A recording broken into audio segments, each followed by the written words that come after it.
दुई छाक कसरी खाने, केटाकेटी कसरी पढाउने, तपाईँको शिक्षा नीति यति महँगो छ, स्वास्थ्य नीति यति महँगो छ। अब यिनीहरूले रङ्गीन आश्वासनका कजिस्टहरू बाँडेका छन् होइन। मध्यम स्तरको आय स्तरको देश तत्कालै बनाउने, पर क्यापिटा इन्कम वात्तै बढाउने, $100 बिलियन को GDP बनाउने, 15,000 मेगावाट बिजुली 5 वर्षभित्र उत्पादन गर्ने, अनि 30,000 किलोमिटर सडक थप्ने, 12 लाख मान्छेलाई रोजगारी दिने आदि इत्यादि रङ्गीन सपना छ। त्यति मात्रै होइन, सहकारी पीडितको पैसा अब पाउँछौँ भनेर बिचरा सहकारी पीडितहरू खुसी भइरहेछन्। त्यो झुटो खुसीमा रमाएको जस्तो लाग्छ। सरकारले हामीले तिरेको ट्याक्सबाट ठग गरेर उन्मुक्ति दिने गरी ती सहकारी पीडितलाई 1,35 अर्ब दिने हो भने यो देश झन् टाट पल्टिन्छ। ठगहरूबाटै असोपर गर्ने उपाय बनाए हुन्थ्यो बरु होइन। अब बेनिफिट अफ डाउट दिउँ न। अब बालनकै सरकार भन्दा खिचातानी त छ क्या अरे। बालन शाह भने त 82 सालमा समाहित हुनु, अहिलेसम्म रासोपा भनेर छाती ठटाएको छैन। एउटा कुरा याद गर्नु भएको छ, बालन शाहले यो चुनावी परिणाम आइसकेपछि रासोपाको पार्टी कार्यालयमा कुनै पत्रकार सम्मेलन गर्ने रुचि देखाउनु भएको छैन। हेर्नुहोस्, अहिले पनि उहाँ मनैदेखि रासोपा हुन नरुचाएको अवस्था देखिन्छ। र रवि लामिछानेले अहिले गर्न खोजेको कोसिस आलो पालोमा हो।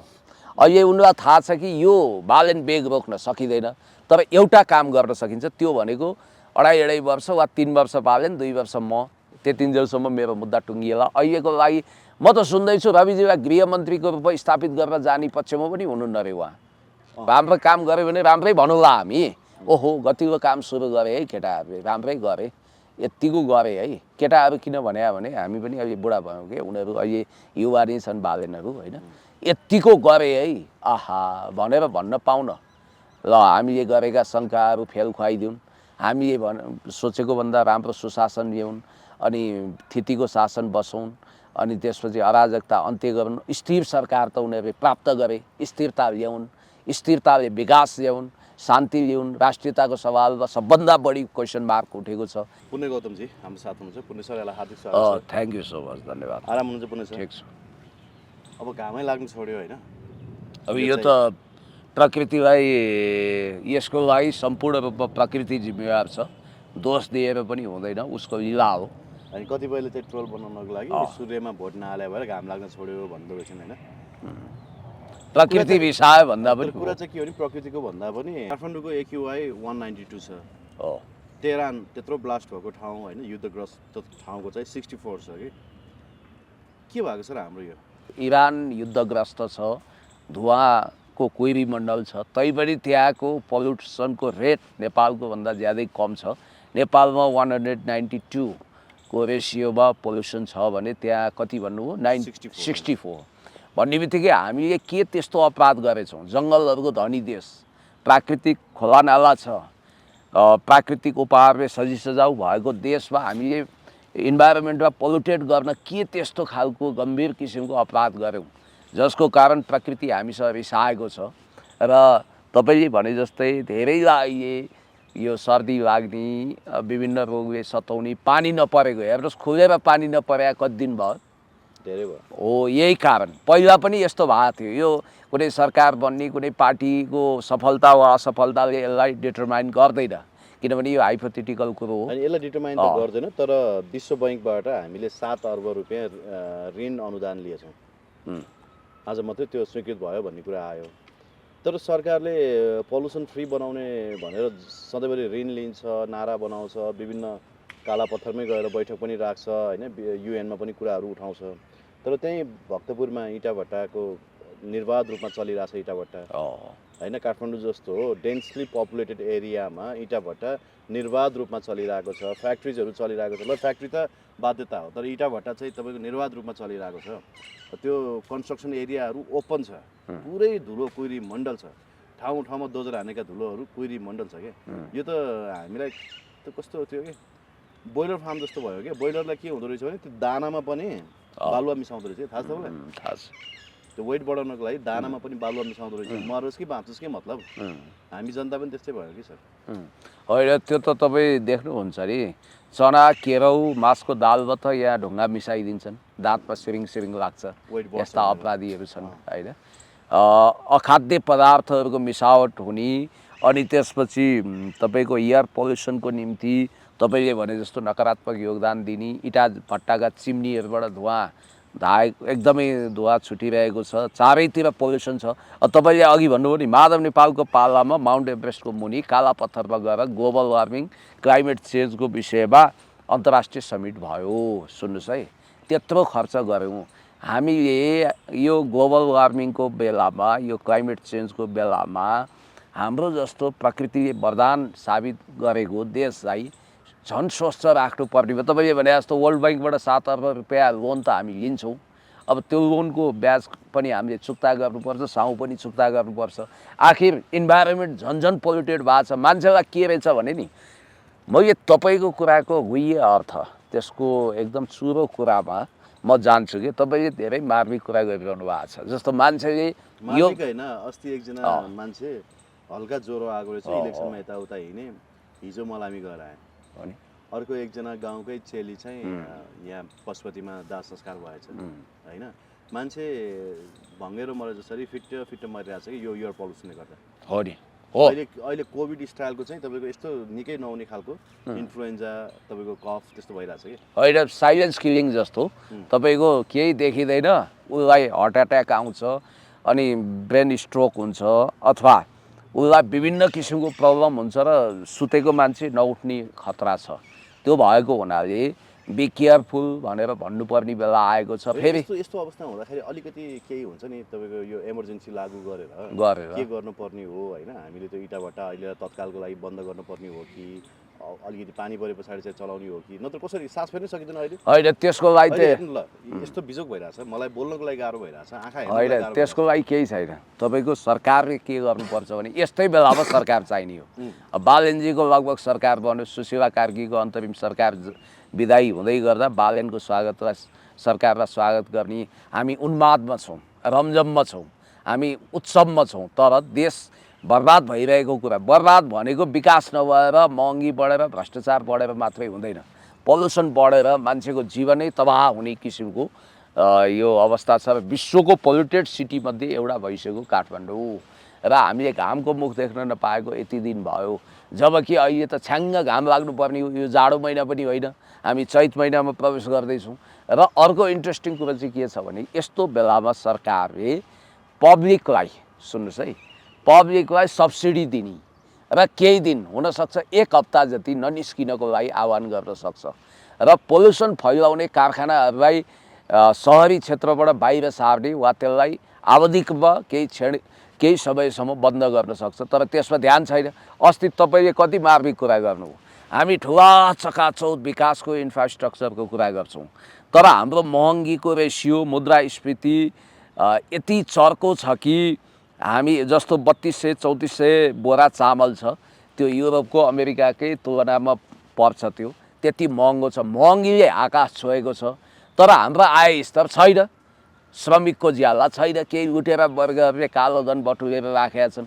त्यो बाहेक अधिकांश मान्छेहरू खास गरी राजनीतिकलाई ठुलो कारखाना बनाएर लुटखसुट गरेका छन्, तस्करहरूले लुटेका छन्। विनोद चौधरीको सम्पत्ति बढेर 3 खर्ब 3.5 खर्ब भयो, तर हामी नेपालीहरूको पर क्यापिटा इन्कम घटेको छ, हामी त गरिब भएका छौँ।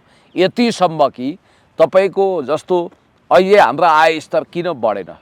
1 लाख 2 लाख रुपियाँ कमाउन सक्नुपर्छ अहिले काठमाडौँमा सेटल गर्न एउटा मिडल क्लास फ्यामिलीले भन्दा अहिले के भइरहेको छ? ब्याङ्क त्यस्तै ज्यानमारा छ, ढाका जस्तो छ, कर्पोरेट लुट चलिरहेको छ।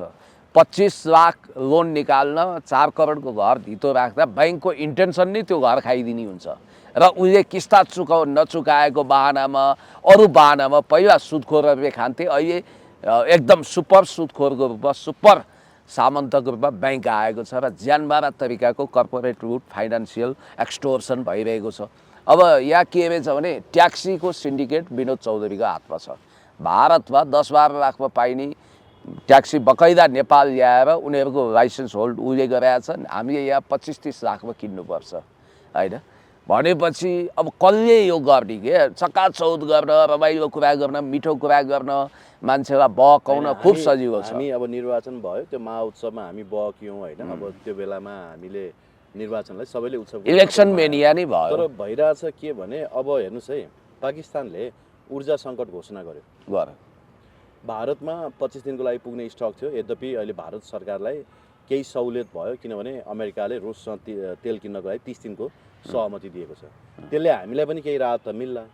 तर भोलि फेरि भारतले पाएन तेल किन्ने सहमति भने अहिले भारतमा हेर्नुहोस् त यो खाना पकाउने ग्यासको हाहाकार छ, सिलिन्डरको हाहाकार छ। अब हामी कहाँ सिलिन्डरको हाहाकार भइसकेको छ, पाइएको छ, ब्ल्याकमा पाइरहेछ। खोइ त अब हामीले जो गरे खोइ हामीले सोचे खोइ कसरी चाहिँ यसलाई गर्ने हो। भोलि त्यो सङ्कट आइपर्यो भने के गर्ने हो हामी?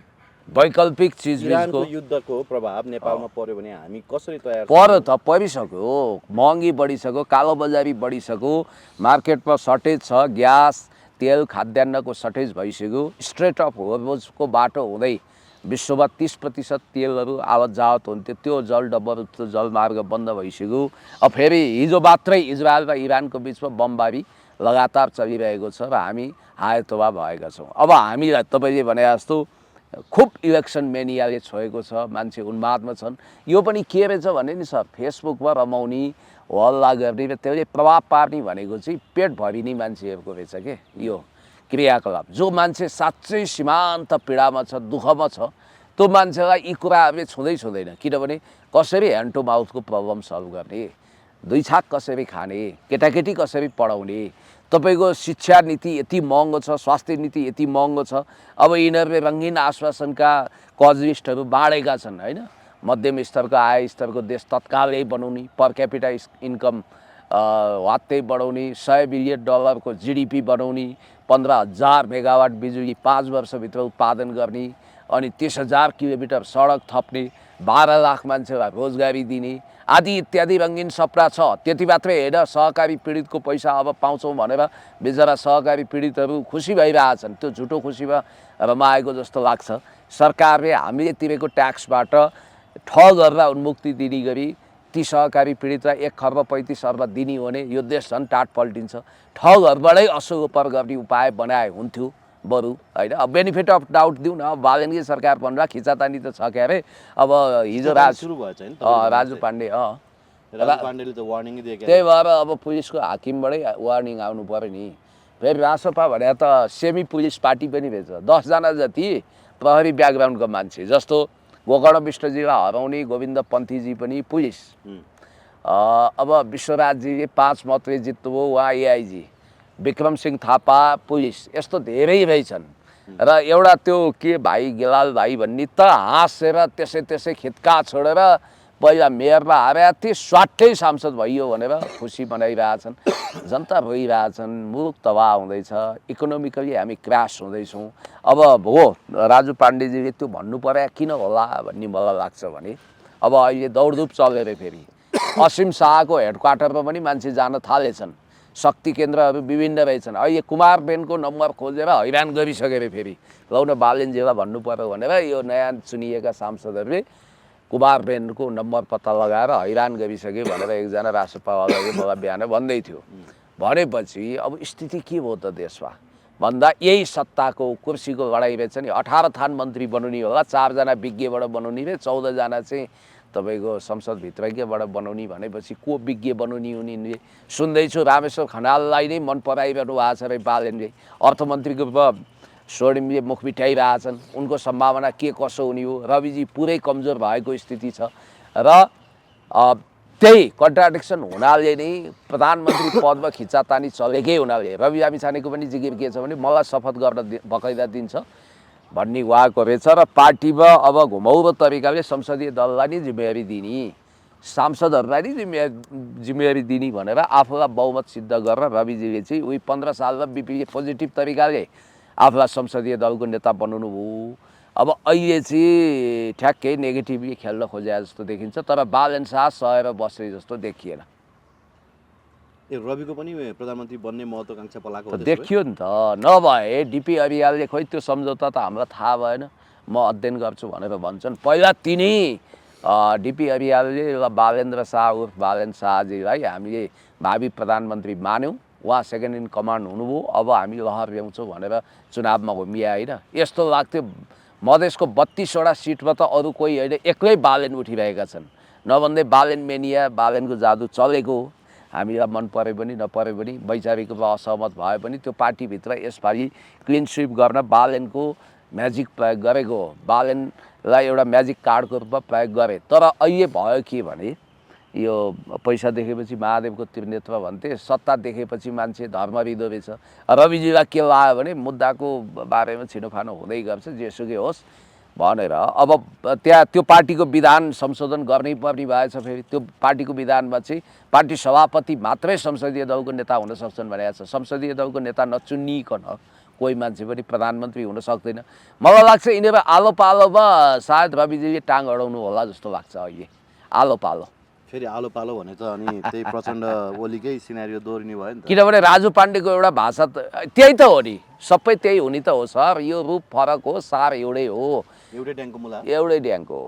हेर्दै जानु न, कुनै नयाँ नस्ल छैन, कुनै चिन्तन, कुनै विचार, कुनै नयाँ होइन। अघि एकजनाले के भन्नुभयो भने बालनलाई प्रधानमन्त्री बन्न रोकेदेखि हेर्न सास फेर्न पनि गाह्रो भएर, बोल्नै गाह्रो भएर हो। एकदम अहिलेको यो एयर पोल्युसनले गर्दाखेरि बोल्नै गाह्रो भएर गाह्रो छ, गाह्रो छ। होइन, बालनलाई तपाईँको प्रधानमन्त्री बन्न रोक्यो भने तराई टुक्रिन्छ भनेर भन्दै हुनुहुन्थ्यो एकजनाले। के भने हो त्यो? अब के भने के अब कस्तो स्थिति प्रभाव हेर्नुहोस् न, तराईमा बालनको प्रभाव कम्ता छ त। अनि होइन, कोही मान्छे सत्तामा जान पाउँदैन भन्दैमा देशै टुक्राउने भन्ने त यो त घातक कुरो रहेछ नि त। सत्ता टुक्राउँछ टुक्राउँछु बालनले भनेको छैन, तर मान्छेले त्यो आकलन यस्तो सुन्नु न, तराई टुक्रिनै पर्दैन के। बालनलाई कसले प्रधानमन्त्री बनाउन चाह्यो? त्यो चाहिँ संसारको सुपर पावर हो, अदृश्य शक्ति केन्द्र बलियो छ। त्यो शक्ति केन्द्रले रविले नचाहँदा पनि हिजो सेकेन्ड इन कमान्ड बनाएर ल्याएकै हो। उनलाई पार्टीको दोस्रो वरियताको वरिष्ठ नेता त्यही शक्ति केन्द्रले बनायो, राष्ट्रिय अन्तर्राष्ट्रिय शक्ति केन्द्र, र त्यही शक्ति केन्द्रले प्रधानमन्त्री घोषणा गर्न लगाएको। अब पहिला बिपीको पालामा अब राजा रजौटाहरूको, राणाहरूको भोट ल्याउनुपर्छ, एलिटहरूको भोट ल्याउनुपर्छ भनेर सुवर्ण शमशेरजीलाई फ्याट्ट भावी प्रधानमन्त्री भनेर मौखिक रूपमा बकितम बिपी बाबुले भनिदिनु भयो। भरे 15 सालमा 2/3 आयो, अनि बिपीले खेल्नुभयो। उहाँलाई लाग्यो कि सुवर्णलाई ल्याउनु भने, प्रधानमन्त्री ल्याउनु भनेको मोहन शमशेरलाई कुर्सीमा मोहन शमशेरको दोस्रो रूप बसाल्नु, मोहन शमशेरको सत्ता बिउताउनु भन्ने लागेर राणा शासन नबिउताउने नाममा उहाँ आफै प्रधानमन्त्री हुनुभयो। त्यो चाहिँ पोजिटिभिटीको हिसाबले ठिकै थियो। अब यहाँनिर यस्तो भयो होला सर, अब रविजीका मान्छेहरू खास गरी डिपी हरियालजीहरूले असहज महसुस गर्नुभयो। उहाँहरूलाई के लाग्यो होला भने यो पार्टी हामीले बनायौँ, अब मेहनत त के छ, दुःख के छ, र त्यो 3 वर्ष अगाडि बनाएको पार्टी हो, यसमा कसैको सङ्घर्ष दुःखको गाथा कहनै पर्दैन। 3 वर्ष अगाडि त हो हामीले युट्युबमा इन्टरभ्यू दिँदै बनाएको पार्टी हो नि, यो 79 बनाएको पार्टी हो, यही ठाउँमा इन्टरभ्यू होइन, यहीँ दिँदै बनाएको पार्टी हो। त्यसकारण यहाँ मान्छे भन्छन् कि पुरानो दुःख गरेको त्यो पार्टीको सुरुवातदेखि 3 वर्ष अगाडि सुरु भएको छ, के को सुरुवात र नसुरुवात, त्यो त ठट्टामा बनेको पार्टी हो कि। तर उनीहरूलाई के लाग्दो रहेछ भने बालन शाह भने त 82 सालमा समाहित हुनु, अहिलेसम्म रासोपा भनेर छाती ठटाएको छैन। एउटा कुरा याद गर्नु भएको छ, बालन शाहले यो चुनावी परिणाम आइसकेपछि रासोपाको पार्टी कार्यालयमा कुनै पत्रकार सम्मेलन गर्ने रुचि देखाउनु भएको छैन। हेर्नुहोस्, अहिले पनि उहाँ मनैदेखि रासोपा हुन नरुचाएको अवस्था देखिन्छ। र रवि लामिछानेले अहिले गर्न खोजेको कोसिस आलो पालोमा हो। अहिले उनीलाई थाहा छ कि यो बालन बेग रोक्न सकिँदैन, तर एउटा काम गर्न सकिन्छ, त्यो भनेको 2.5 वर्ष वा 3 वर्ष बालन, 2 वर्ष म, त्यतिन्जेलसम्म मेरो मुद्दा टुङ्गिएला। अहिलेको लागि म त सुन्दैछु रविजीलाई गृहमन्त्रीको रूपमा स्थापित गर्न जाने पक्षमा पनि हुनुहुन्न रे उहाँ। सुन्नु है मेरो कुरो, होइन, होल क्याबिनेटको निर्णय चाहिँ बालनले आफैले सर्वाधिकार सम्पन्न बन्न चाहनुहुन्छ। तर रविजीले के भनिरहनु भएको छ भने यसमा तपाईँलाई केही हिस्सा दिन्छौँ, सरकारमा प्रधानमन्त्री तपाईँ हुनु भए पनि मन्त्री छान्ने 75% अधिकार मलाई हुनुपर्छ भने रहेछ उहाँले। मैले भित्रबाट थाहा पाएको बालनजीले 75% त के 25% पनि सुन्न चाहनु भएको छैन। खुद Rabi Lamichhane deputy prime minister गृहमन्त्री बनेर फेरि ह्याट्रिक त गरिसक्नुभयो क्यारे, फेरि चौथोचोटिको लागि जान चाहनुहुन्छ। तर बालनजीले अहिले उहाँ नआइदिए हुन्थ्यो भन्ने चाहनु भएको भन्ने बुझाएको छु। तपाईँ त अब भविष्यमा मेरो 5 वर्ष कार्यकालपछि तपाईँ त हो भनिरहनु भएको छ अरे बालनजीले। अब रविजीलाई यो थाहा छ कि अब 5 वर्षपछि के हो, नयाँ परिस्थिति आउँछ, फेरि सत्तामा जान सकिँदैन। अब यो एक प्रकारको भेल हो, भेल फेरि आउँदैन, सुनामी आउँदैन भन्ने बुझेको रविले आलो पालोको कार्ड फ्याँकेको कारण के हुनसक्छ भने अब त्यही भएर राजु पाण्डेले 5 वर्षसम्म ढुक्कै छ बालनजी भनेर समय पनि किन तोकेको याद गर्नुहोस् है। त्यहाँ समय तोक्नु भएको छ राजु पाण्डेले। हिजोको अभिव्यक्तिमा उहाँले कालो चस्मा लगाएर ट्याक्क एउटा पुलिस अफिसरको शैलीमा दिएको इन्टरभ्यूमा यो दायाँमा कुरा गर्नै पर्दैन, अराजकता फैलाउनु हुँदैन, अनुशासनहीन कुरा गर्नु हुँदैन। हाम्रो 5 वर्षसम्मको लागि स्थिर सरकारको ढुक्कैसँग प्रधानमन्त्री बालेन्द्र शाह भन्नुभएको छ। 5 वर्ष भन्ने शब्द प्रयोग गर्नुभएको छ। त म यहाँ हेरिरहेको छु, रविजीको मान्छे एकाध मान्छेले अहिले बालेनजी नै हो भने पनि पुरा अवधिको नाम लिँदैनन् उनीहरू, 5 वर्ष भन्दैनन्। फेरि नेपालको अप्रिय इतिहास के छ भने 7 सालदेखि अहिलेसम्म चाहे त्यो 2/3 होस्, चाहे प्रचण्ड बहुमतको होस्, अल्पमतको त कुरै छाडिदिनुहोस्, कुनै पनि सरकार 3 वर्ष 3.5 वर्षभन्दा उता गएकै छैन। पञ्चायतमा त गएको छैन। पञ्चायतमा पनि गएन। सबभन्दा लामो टिकेको भनेकै केपी शर्मा ओलीको हो। बिपीको पनि 15 सालमा उहाँ प्रधानमन्त्री निर्वाचित हुनुभयो, 17 साल पुष्प कु भयो, 2/3 ढल हो। केपी शर्मा ओलीको चाहिँ 3.5 वर्ष, 3 वर्ष 7-8 महिना टिकेको, के अरे 5-6 महिना टिकेको अनुभव छ। त्यहाँभन्दा लम्बिएको एउटा सरकार पनि छैन भन्ने बित्तिकै अब हामी कहाँ छौँ, हामी कुन दिशामा छौँ, हामी फेरि त्यो कुर्सीको म्युजिकल चेयरमा रमाइरहेछौँ भने परिणाम ल्याउने के हो त? तपाईँले भने जस्तो महँगीले आकाश छोएको छ, एयर पोल्युसन यस्तो छ, स्वास्थ्य र शिक्षामा पुरै निजी क्षेत्रको सिन्डिकेट छ, अनि त्यसपछि भ्रष्टहरू प्रशासन र सबै ठाउँमा कुण्डली मारेर बसेका छन्। राजनीतिक संयन्त्रबाट हुने भ्रष्टाचार जुन फस्टाएको छ, सबै भ्रष्टहरूले गुण सारेका छन् राष्ट्रपातिमा, तिनै मान्छेले कुण्डली मारेर बसेका छन्। भन्नासाथ माओवादी जस्तो एउटा क्रान्ति गरेर आएको रामराज्य नै ल्याउँछु भन्ने एउटा आदर्श, उनीहरूले त अझ कोट पनि एउटै सेवाएका थिए पहिला, प्रचण्ड र बाबुरामले होइन, कम्युनमा बस्थे, त्यहाँ खाना खान्थे। ओहो हो, आदर्शको लोमहर्षक कथाहरू रचेका थिए। हामी एकदम त्यागी बन्छौँ, गान्धी बन्छौँ भन्थे नि। तर हावा त बेलुनको हावा त 1-2 वर्षमै खुस्क्यो।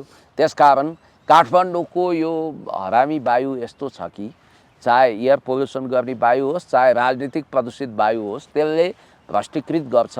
तुलसी गिरीले बिपी बाबुलाई त्यही भन्नुभएको थियो अरे, बिपी बाबु तपाईँले काठमाडौँ र एलिटहरू बुझ्नु भएन, तपाईँ डेन्जर जोनमा हुनुहुन्छ भनेर। अब बालेन शाहले कति बुझेका छन् हेर्नुपर्छ। र अब सायद उनीहरूले एउटा कुरोमा, रविजीले म्याक्सिमम् 2टा कुरोमा कोसिस गर्छन्। एउटा, आफ्नो मान्छेलाई धेरै जसो मन्त्री बनाउने र आफै उप प्रधानमन्त्रीको रूपमा जाने, बालेनजीसँग त्यही कुरोमा उनको दूरी बढ्न सक्छ। अनि अर्को चाहिँ आलो पालोको कुरो त यिनले निकाल्छ, त्यो सङ्केत देखियो। तपाईँले थाहा पाउनुभयो है, सुर्खेतमा एकजना त्यो नानी चाहिँ तपाईँको बिहान मर्निङ वाकमा के ट्युसन पढ्न जाँदाखेरि चाहिँ 16 वर्ष किशोरी बलात्कार चाहिँ बलात्कारको शिकार भएर होइन मारिनु परेको रहेछ। बलात्कार हो भनेर प्रारम्भिक रिपोर्टले भनेको छ, यद्यपि रिपोर्ट पोस्टमार्टम रिपोर्ट आइसकेको छैन भन्ने कुरा छ। अब हामीले झन् यो दलको सरकार हुँदा मात्रै न्याय नपाउने भनेको होइन, अनिखेरि फेरि नागरिक सरकार हुँदा पनि यस्तै अवस्था भने सर, चेलीहरू होइन, दलितहरू माथि सधैँभरि राज्यले विभेद गरिराख्ने। अब झन् उनीहरूको खगेन्द्र सुनवार जस्तो जेन्जी नै होला नि फेरि, ती पनि ती जेन्जीहरू त अनि यत्रो राष्ट्र निर्माण गर्ने मान्छेहरू पनि किन यस्ता भएका? त्यही त सुर्खेतमा जुन विभत्स घटना घट्यो, एकजना सानी 16 वर्षीय 11मा पढ्ने सानी नानीलाई, नाबालिकालाई बलात्कारपछि हत्या गरेछन्। अपराधीहरूलाई कडाभन्दा कडा कारवाही होस्, अब भन्ने त यही हो। श्रद्धाञ्जली दिउँ ती बिक नानीलाई। अब यहाँ यस्तो हो सर, तपाईँ हामी चाहिँ धेरै आशावादी हुनु हुँदैन। ठिक छ, राम्रो काम गऱ्यो भने राम्रै भनौँला हामी, ओहो गतिको काम सुरु गरे है केटाहरूले, राम्रै गरे, यत्तिको गरे है। केटाहरू किन भने हामी पनि अहिले बुढा भयौँ कि, उनीहरू अहिले युवा नै छन् बालेनहरू होइन, यत्तिको गरे है आहा भनेर भन्न पाउन।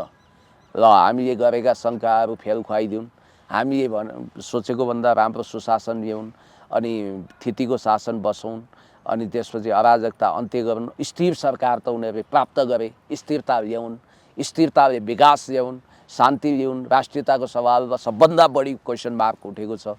स्टेट पार्टनरसिप प्रोग्राम लागू गर्नको लागि लोकप्रियतावादको भाउतो चलाउँछन्। पहिला केही 100 मान्छेलाई भ्रष्ट भनेर, अपराधी भनेर गिरफ्तार गर्छन्, अनि मान्छेलाई लोकप्रियतावादको अफिमको नसामा लट्ठै बनाउँछन्। अन्ततगतवा एसपिपी नै नभने पनि जुन शक्ति केन्द्रले उनीहरूलाई प्रचण्ड बहुमत दिलाएको छ, त्यो शक्ति केन्द्रले त्यसको ब्याजको स्याज असुल छ। त्यसकारण मालपानीहरू पनि चुप लाग्नेवाला छैनन्, शक्ति केन्द्र पनि चुप लाग्दैन भनेर हामीले जो परिकल्पना गरेका छौँ त्यसलाई फेल खुवाइदिउन्। उनीहरूले जसले उनीहरूलाई त्यो ठाउँमा पुऱ्याए त्यो शक्ति केन्द्रलाई धोका दिने हैसियत राख्छन्, दिनुपर्छ उनीहरूले धोका। कति करोडले मालपानीको गाडी? 8 करोड। तर भाडा त सस्तै लिँदो रहेछ है उता। बालन शाहले त्यो भाडा के भन्छ निर्वाचन खर्च देखाउँदाखेरि त भाडा त 2,90,000 कति मात्रै देखाएको छ। त्यो त औपचारिकता हो, औपचारिकता हो। होइन, तर त्यत्रो 8 करोडको गाडी पनि कति 10-20 हजारमै त्यस्तै त होला नि होइन? अब 15 दिनको गाडी होइन त्यो देखाउनुको निम्ति देखाएको हो। भोलि त्यो गाडी सित्तैमा लिएर व्यापारिक स्वार्थको साझेदार बने भन्ने ट्याग नलाओस् भनेर चलाखीपूर्वक यिनीहरूले भाडा तिरेको देखाएको हो। त्यो ठुलो कुरो भएन। अब मुख्य कुरो भनेको चाहिँ जनताको जहिले पनि परिवर्तनप्रति ओभर एक्सपेक्टेसन हुन्छ क्या। हरेक झिल्के सबैलाई सलमान खान जस्तो लाग्छ। सुरुमा रुमाल सुमाल टाउकोमा बाँधेर सुसेल्दै गीत गाउँदै आयो, डिस्को डान्स गर्यो भने सलमान खानै आएछ भन्ने हुन्छ। पछि औकातमा आउँछ ऋषि धमलालाई त भनेन न उहाँ सलमान तेरे नाम भन्दै भिडियो चलाएको थियो। बिचरा एलिजा बहिनीको मलाई बडो बिजोग एकदम। अब हाँसौँ माला लिएर बस्यो अरे। हाँसौँ कि रुँ भयो। फेरि कति सोझो हुनुहुँदो रहेछ है उहाँ त। त्यो अर्थमा सोझो हो। हामीलाई त्यस्तो लागेको थिएन उहाँ जित्नुहुन्छ भनेर माला खाँदा लिएर बसेको। हेर्नु त कस्तो हो भन्नुभयो। 600 कति 65-66 मत ल्याउनु भएछ। त्यही होला अब उहाँ जहाँ जहाँ गएर उखु पेल्नु हो, 2-4 भोट त्यहाँबाट आयो होला, जेबी बनाएको ठाउँबाट 2-4 भोट आयो होला। अनि शङ्का चाहिँ के छ भने घर भाडा लिइसक्नु भयो अरे उहाँले रौतहटमा। अब म रौतहटवासीको दुःख समस्याको समाधान गर्छु, मैले उतै घर भाडा लिइसकेको छु। अब त्यो दलसँग र त्यो चुनाव चिन्हसँग चाहिँ मेरो कुनै साइनो सम्बन्ध छैन भनेर रिपोर्टर्स क्लबबाट बोलिसक्नु। अब कस्तो दलबाट उठ्या कस्तो फेरि उहाँलाई भयङ्कर ठुलो पश्चाताप रहेछ। बालेन शाहजीले ल उठ्नुहोस् म तपाईँलाई टिकट दिन्छु भने आएको थियो भन्नुहुन्छ उहाँले होइन। अब यस्तो हो के त्यो त गफै हाने होला। त्यो गफ होला नत्र गइहाल्थ्यो नि। यस्तो हो क्या ऋषिजीले फेरि भुल गर्दै हुनुहुन्छ। इमोसनल हुनुभयो। सायद एलिजाजीले उहाँ बस्न बाध्य गराउनु हो कि होइन। यहाँ घर खाली गर, यहाँ म यसो नाचगान गर्छु, त्यहाँ तिमी उतै बसेर रोइलो गर्दै गर, अर्कोचोटिमा के कसो होला जितेर आउनुपर्छ भने होला होइन। घर जम गर्छु भन्नुभएको थियो, उतै बस्ने रे अब। उता के घर भाडामा लिइसक्नु भएको छ। ए भनेपछि यस्तो के मान्छे ऋषि धमला चलाक ट्याक्टफुल भनेको ऋषि धमलाले पनि त्यहाँ कस्तो वायु बहन्छ, त्यहाँ कस्तो सिचुएसन छ बुझ्न सक्दा रहन्छन्। प्रभु शाहको एकछत्र शासन भनेर मान्छेले सोच्थे उपेन्द्र यादवको। ती बडे बडे भीमसेनहरूको धर्रा त ढल्यो भने अब बिचरा ऋषि धमलालाई त्यहाँ पत्याउँछन्। पहिलो कुरो त्यहाँ ट्रेन हेर्नुपर्छ। ऋषि धमलालाई नक्कली अजय देवगन आएर सायद अहिले अब टिकटकमा भाइरल 200-400 मान्छे पुगेका थिए। नक्कली अजय देवगन पनि पुगेका रहेछन् त्यही सिलसिलामा। त्यहाँ भिडियो हेर्दै थिएँ। दाजु मेरो फ्यामिलीमा मात्रै 200 मत छ हजुरभाइ वरिपरिको र मेरो फ्यानहरूलाई म यहीँबाट आह्वान गर्छु तपाईँलाई 5000 मत फिक्स घोषणा भने। अर्को कोही आयो अब सायद त्यहाँ यसो दानापानी खर्चपानीको पनि रसद पानीको पनि कुरो भयो जस्तो लाग्छ कि नत्र त्यतिकै भन्दैन। अर्को एउटा चङ्खे आयो जुल्फी हल्लाउँदै, मैले नाम भुलेँ, टिकटक सिकटकतिर छाएको रहेछ। अर्को चङ्खिनी आई। त्यसै गरी ऋषिलाई सबले तपाईँको कम्तीमा पनि 25,000 भोट पुऱ्याइदिएको थिए कि ऋषि त मक्खै भने।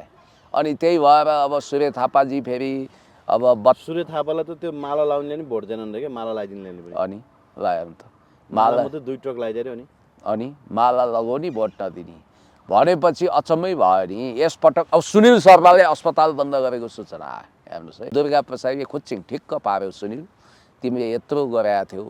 अब यो पनि के हो भने नि त्यो पनि बिजनेस हो क्या। सांसद पदमा जिताइदेऊ म तिमीहरूलाई हस्पिटलको सर्भिस दिन्छु भन्ने उतातिर चर्को मूल्य असुल्ने यो सब धन्दा हो, बिजनेस हो, औकातमा आइसके।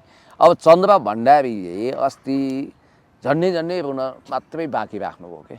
उहाँले के भन्नुभयो भने यो गुल्मीको लागि म के शहीद हुनु, मैले यसको लागि कति गरेँ यो गुल्मीलाई, एउटा कवितै सुनाउनु। अब सुनाएर अर्थ छैन। BBC नेपाली BBC साझा सेवामा गएर प्रश्न सोध्ने सागर ढकालले जित्दिसके। यसपटक त सबभन्दा विचित्र यो चाहिँ दुनियाँमै छैन होला है सर। जसको उम्मेदवारी क्यान्सल भयो नि त्यसले चुनाव जित्यो। अब मातृकाजीलाई अप्ठ्यारो छ, निर्वाचन आयोगले प्रमाणपत्र दिएछ तर वेबसाइटमा अपडेट गराएको छैन। किनभने आज के बार हो? मुद्दा छ। आज के बार? आज बुधबार। शुक्रबार पेशी छ।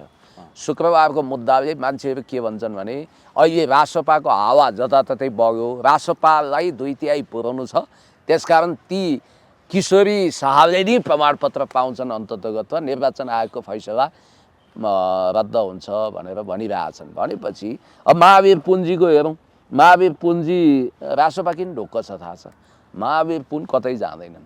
फेरि महावीर पुनको आवरण जति इनोसेन्ट छ नि, ठिक छ उनी राम्रा मान्छे होलान्, उनको एउटा अर्ग्यानिक छविलाई हामीले राम्रै मानौँ। त्यो टाई सुट लगाएर रोमन म्याक्सेसे पाउने बेलामा त एडिटै देखिया छ नि त, युट्युबमा भिडियो नै छ। र अहिले त किताब बेच्दी पनि लटालट उनले काम गरिरहेछन् भन्ने बित्तिकै एउटाले त थुकेर हिँड्छ है, किन सांसद भएर किताब बेच्ने भनेर थुकेर हिँड्छ नि एउटाले पोखरातिर। हो र? होइन, अब उहाँ धेरै नेपालको असामान्य चलाक मान्छे मध्ये एउटा को महावीर पुन। हेर्नुहोस् है, उहाँको छवि रहस्यमय र नाटकीय छ। उहाँले के भन्नु, होइन हो अब म त त्यहाँ इलामतिर किताब बेच्दै थिएँ, हर्क भाइले पनि मद्दत गरिरहनु भएको थियो, म त के को मन्त्री खानी भनेर हिँडेको, फोन गरेको गऱ्यो, सुशीला मैले बोलायो, म त मन्त्री खाना आएँ पो भने। अनि मन्त्री होइन हामी सांसद हुने हो र, चुनाव लड्ने हो र, त्यो अरू जस्तो होइन, म त्यसरी जान्न भने फ्याट्टै तपाईँको चुनाव लड्न गए। अब किताब बेच्ने ध्येय त उनको निरन्तर छ। अब कतातिर अब त सरकारकै हिस्सा भए। अब हेर्नु होला महावीर पुनलाई मन्त्रीमा पनि लान्छन्। म त एउटा अर्को कुरो पो सुन्दैछु त, कुलमानको निरन्तरता हुँदैछ अरे, थाहा पाउनु? सुने छैन मैले। होइन अलिकति त्यो खालको गाइरो गइरो छ। राम्रो हुन्थ्यो उनलाई ऊर्जा मन्त्रीको रूपमा बालनले कुलमानमा रोज्दैछन् भन्ने कुरो मैले कता सुने। किनभने कुलमानको निराशाको अहिले दबाई पनि त्यही हुन्थ्यो। अहिले कुलमान डिप, अहिले हेर्नु 4-5 जना मान्छेहरू सायद आत्मबल दर बनाएनन् भने यो डिप डिप्रेसनले गर्दा उनीहरू वास्तवमा पागलपनको शिकार हुने या सुसाइडसम्म जान सक्छन्। अब तीमध्ये केही पात्र त हामीले देखिरहेछौँ। जस्तो अब तपाईँको भनौँ न, आफैलाई कहिल्यै माफ गर्न सकेनन् कुलमानले, पछुताइरहेछन्, किन मैले यो बाटो बदली भन्ने छ अरे उनलाई। अर्को गगन थापाले नियमित महाधिवेशन कुरेर देउबाको सम्मान इज्जतै गरेर 2 महिनासम्म दाई देउबा दाई नमस्कार हजुर नि हो भनेर नियमित महाधिवेशन कुर्दै संसदीय चुनावमा गएको भए देउबाका सबै मान्छेले भोट हाल्थे, गगनले शानदार तरिकाले मधेसबाट जितेर आउँथे। अनि नियमित महाधिवेशनमा शिर ठाडो बनाएर अनि सभापतिको क्यान्डिडेट हुन्थे, सम्भवतः जित्थे। अहिले अवस्था कस्तो? अब आफ्नै इर्दागिर्दालाई लगाएर गगन दाई राजीनामा नदिनु भनेर एउटा नाटक गर्नु परेको छ। यति योग्य मान्छे, पार्लियामेन्टमा चाहिने आवाज होइन, हर्क साम्पाङज्यूको जुन बुलन्द आवाज छ, जुन दमदार आवाज छ, जुन प्रतिपक्षीय भूमिका छ, त्यो प्रार्थनीय छ। र एमाले हर्क साम्पाङज्यू लगायतका सांसदहरूले, काङ्ग्रेसका सांसदहरूले अब अपोजिसनमा बस्नुपर्छ भन्ने म्यान्डेट छ। हुन त हर्कज्यूलाई पनि कता लोबानी पापानीमा पार्न उसले बालनले प्रयत्न गर्छन् भन्ने गहिरो सुनिएको छ। तर हर्क साम्पाङज्यूको त्यो सङ्केत छैन। उहाँको म्यान्डेट भनेको अहिले उहाँ बालनको एजेन्डामा जानु अथवा बालनको सरकारमा जानु भनेपछि फेरि उहाँले जुन अडान लिनुभएको छ त्यो एकै रातमा भुस हुन्छ। उहाँको पोलिटिकल क्यापिटल सिद्धिन्छ, उहाँको व्यक्तित्व नैतिकता नष्ट हुने हुनाले उहाँले त्यो भुल गर्नुहुन्न, म प्रष्ट छु। र उहाँ जसरी मदन भण्डारी प्रतिपक्षीय बेन्चमा बसेर प्रतिपक्षीय नेता बनेरै त्यत्रो इज्जत कमाउनु हो, न राष्ट्रपतिले त्यत्रो इज्जत कमाए न प्रधानमन्त्रीले जननेता उपाधि पाउनुभयो। हर्क साम्पाङले पनि एउटा बुलन्द आवाज सहित उहाँले प्रतिपक्षीय बेन्चमा बस्नुपर्छ। फेरि यो तुइनवाला कुराको अर्को ट्विस्ट आएको छ होइन, अब मार्केटमा तपाईँले देखिरहनु भएको छ। अब त्यो तुइनवा विस्थापित गर्ने कुरो सरकारले पहिलेदेखि गरेको थियो। दार्चुलामा त्यो समस्या पनि छ, उता दार्चुला छ, यता दार्चुला छ। अब तपाईँको कालापानी लिम्पियाधुराको कथा त्यहीँबाट सुरु हुन्छ। उहाँले मानवताले ओतप्रोत भएर कठैबाट त्यहाँका मान्छेलाई तुइनबाट मुक्त गराएर अहिले पनि शास्ति खेपिरहेछन्, वर्षेनी मान्छेहरूले पीडा बेहोरिरहेछन्। अब झोलुङ्गे पुल लगाउँ भनेर विश्वभरिको नागरिकलाई आह्वान गर्नु हो। तर अब यहाँ भइदियो फेरि अर्को फन्डा, अर्को राजनीति होइन। त्यहाँ तुइन विस्थापित गर्नको लागि भारत सरकारको अनुमति चाहिन्छ। उसले पहिला अनुमति नदिएको हुनाले तुइन विस्थापित भएन भन्ने खालको कुरा आइरहेछ। अब होला डिप्लोमेटिक च्यानल त बालन शाहको राम्रो होला नि त, गर्नु पऱ्यो नि बालन शाहले। अब बालन सरकार बन्दैछ भने होइन, कहिले बन्ने, सम्भवतः 48 घन्टाभित्र बालन सरकार बन्छ भन्छन्। होइन, चैतको पहिलो हप्ता भनेको छ, अहिले होइन, चैतको 5 गते। अझै 1 हप्ता बाँकी छ, अझै 1 हप्ता ठिक छ। ल अब होइन अर्को कुरो पनि गरौँ न। यो जेनजी आन्दोलनको तपाईँलाई अलिक आज सन्चो छैन मलाई थाहा छ, यो पोल्युसनले गर्दा। धेरै दिन भइसक्यो सुत्न। अब तपाईँलाई हामी दुःख पनि दिनु हुँदैन, तपाईँ एकाध दिन चाहिँ रेस्टै गर्नुपर्छ जस्तो छ। अन्तिममा यो जेनजी आन्दोलनको छानबिन गर्न बनेको आयोगको प्रतिवेदन 10,000 पेजको छ अरे। 1 जुनीमा त पढिसकिँदैन होला त्यो सम्पूर्ण प्राप्त भए पनि। त्यो कहाँ पाइन्छ? पिडिएफमा होला पिडिएफमा वेबसाइटमा राख्दै हुन्थ्यो। राख्दै हुन्थ्यो 10,000 पेजको भनेपछि 62-63 आन्दोलनको पनि एउटा प्रतिवेदन थियो अरे नि, हैन? कसो मल्लिक आएको थियो होइन 62-63 रायमाझी आयो, रायमाझी आयो हैन? कृष्णजङ रायमाझीको त्यो आएको, आयोगले पनि दोषी किटान गरेको एकजना मान्छे अहिलेको सरकारमा मन्त्री छन् रे त। अहिलेको मैले सरकारमा हिजो मात्रै सुने। पख्नुहोस् है को छन् त अब सुशीला कार्की प्रधानमन्त्री, अनि त्यसपछि अनिल सिन्हा कानुन मन्त्री, रामेश्वर खनाल अर्थमन्त्री,